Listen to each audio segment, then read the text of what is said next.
भीखू और उसकी पत्नी ममता का एक छोटा बेटा था।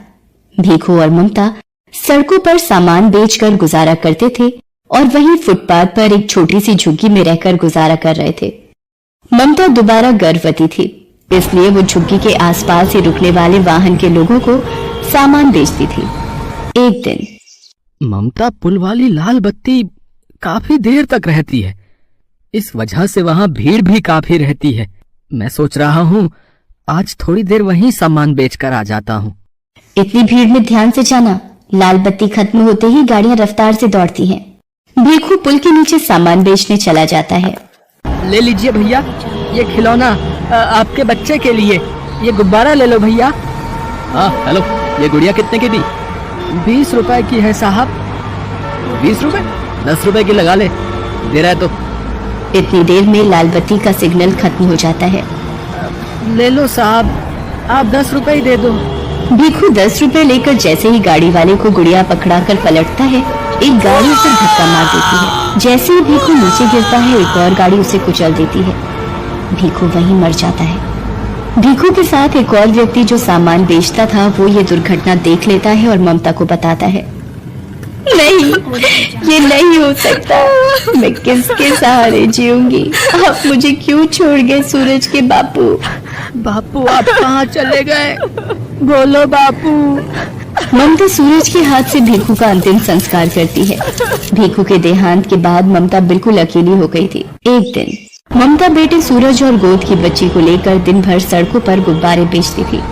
एक दिन, सूरज तू यहीं सोनी के पास रहना, आज धूप और गर्मी ज्यादा है, इसलिए तुम दोनों यहीं रहना। मैं कुछ गुब्बारे और पेन बेचकर सोनी के लिए दूध और तुम्हारे लिए रोटी ले आऊंगी। ममता गुब्बारे और पेन बेचने चली जाती है। साहब पेन ले लो, 10 रुपए में 5 पेन है। ले लो ना साहब। ले लो बीबी जी, ये गुब्बारा ले लो। आप खरीद लोगी तो मैं बच्चों के लिए कुछ खाने को ले जाऊंगी। ममता बड़ी मुश्किल से कुछ गुब्बारे बेच पाती है और थोड़ा दूध और रोटी बच्चों के लिए खरीद कर लाती है। तभी एक महिला ममता के पास आती है। ममता, कल हमें ये झुग्गियां खाली करनी पड़ेंगी। यहाँ से अब तू भी कहीं और रहने की जगह ढूंढ ले। मैंने तो एक बस्ती में 100 रुपए किराए पर एक झुग्गी ले ली है। बस तुझे ही खबर देने आई थी। हे भगवान, अब अपने दोनों बच्चों को लेकर कहाँ जाऊंगी? अपने बच्चों के रहने के लिए मुझ गरीब का घर कहाँ से लाऊंगी? ममता अपने बच्चों को लेकर एक दुकान के बाहर बैठ जाती है। तभी सामने एक ऑटो रिक्शा पलट जाता है और एक महिला ऑटो रिक्शा से गिर जाती है। ममता भागती हुई महिला के पास जाती है। ओ भैया, कैसे ऑटो रिक्शा चला रहा था? देखकर नहीं चला जाता? जल्दी इन्हें हॉस्पिटल लेकर चलो। ममता उस महिला को संभाले बच्चों के साथ हॉस्पिटल पहुंचती है। ऑटो वाला ममता और उस महिला को अपने ऑटो से उतार कर भाग जाता है। सूरज, जा जल्दी से उन भैया को बुला कर ला, वो माँ जी को अंदर ले जाएंगे। डॉक्टर उस महिला को देखता है। देखिए, इनकी रीढ़ की हड्डी टूट गई है, तो अब इनको कंप्लीट बेड रेस्ट की आवश्यकता है। इनके घर से जो भी सदस्य हैं उन्हें आप बुला लीजिए। डॉक्टर, मैं नहीं जानती ये कौन है। इनका एक्सीडेंट हुआ तो मैं इन्हें यहाँ ले आई। डॉक्टर, इन्हें कब तक होश आ जाएगा? तभी ये अपने बारे में बता पाएंगे।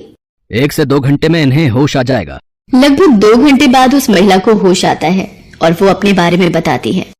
मेरा नाम राज रानी है। पता नहीं उस ऑटो रिक्शा वाले ने कैसे चलाया कि अचानक से ठोकर लगी और ऑटो पलट गया। उसके बाद मुझे धुंधला सा याद है कि तुमने मुझे उठाया था और ऑटो में बिठाया। तुम्हारा बहुत बहुत शुक्रिया बेटी, जो तुम मुझे यहाँ ले आई। माँ जी, आपकी रीढ़ की हड्डी में फ्रैक्चर हुआ है, इसीलिए आपको घर ले जाने के लिए एम्बुलेंस की व्यवस्था करनी होगी। बेटी, मेरे पति अपने बिजनेस के काम से दूसरे शहर गए हुए हैं। मेरी एक सहायता करो, एम्बुलेंस में मेरे घर तक पहुंचने में मेरी मदद कर दो। डॉक्टर, मैं बिल अकाउंट से भर दूंगी, आप एक एम्बुलेंस की व्यवस्था करा दीजिए। माँ जी, आप बिल्कुल भी चिंता मत करिए, मैं आपके साथ ही चलूंगी। ममता राज रानी को एम्बुलेंस में घर तक लेकर आती है। राज रानी को उस वक्त एक सहारे की बहुत जरूरत थी, जो ममता के रूप में उन्हें मिला था। घर पहुंचकर राज रानी अपने पति महेंद्र नाथ को फोन पर सारी बात बताती है।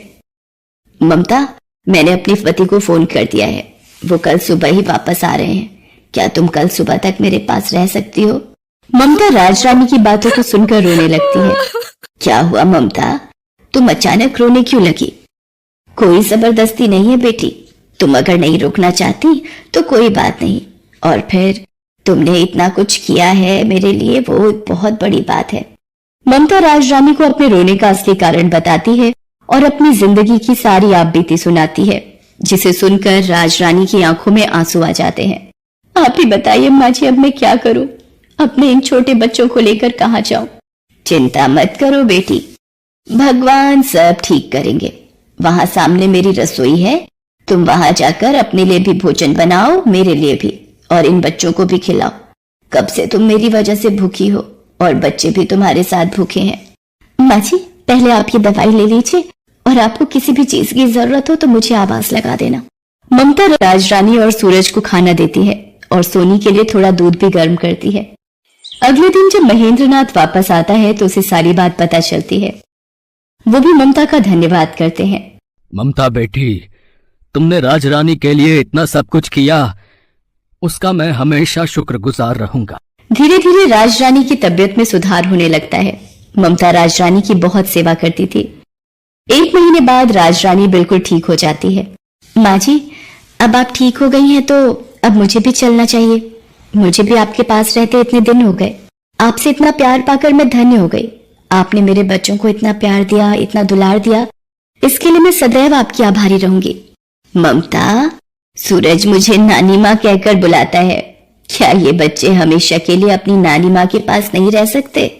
हाँ ममता बेटी, हम दोनों की कोई औलाद नहीं है, पर सूरज और सोनी को देखकर हमारे मन में नाना नानी वाला प्यार उमड़ पड़ा। तुमने राजरानी की माँ जैसे सेवा की है बेटा। हम अपनी बेटी को बेसहारा नहीं भटकने देंगे। ममता की आंखें आंसुओं से भर आती हैं। बेसहारा को सहारा मिल जाता है। ममता राजरानी के गले लग जाती है। उस दिन के बाद से ममता महेंद्रनाथ के कारोबार में उसका हाथ बटाने लगी और उसने दोनों बच्चों को पढ़ा लिखा कर बच्चों के सपने पूरे किए।